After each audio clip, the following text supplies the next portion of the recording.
സ്വകാര്യ സ്ഥാപനങ്ങളിൽ സ്വദേശികളുടെ എണ്ണം വർദ്ധിപ്പിക്കുകയും സ്ഥാപനം നൽകുന്ന മൊത്തം വേതനത്തിന്റെ 50% സ്വദേശികളുടെ വേതനവുമായാലാണ് സാമ്പത്തിക സഹായം നൽകുക.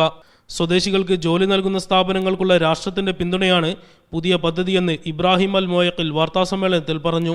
കഴിഞ്ഞ 6 മാസത്തിനുള്ളിൽ സ്വദേശിവൽക്കരണത്തിന്റെ തോത് വർദ്ധിപ്പിച്ചവർക്കാണ് ഇൻസെന്റീവ് ലഭിക്കുക. ഒരു സ്ഥാപനത്തിന് പരമാവധി 10 ദശലക്ഷം റിയാൽ വരെ സാമ്പത്തിക സഹായം ലഭിക്കും.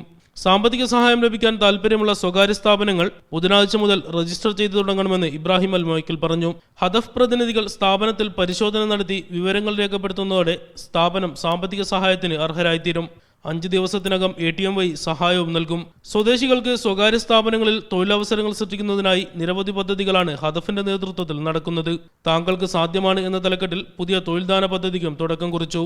ഹദഫ് deputy general manager doctor Abdul Karim, doctor Mansoor Al Mansoor, Muhammad Abdulla Hafiz എന്നിവരും വാർത്താസമ്മേളനത്തിൽ പങ്കെടുത്തു. Rabee Muhammad, media 1, Riyadh.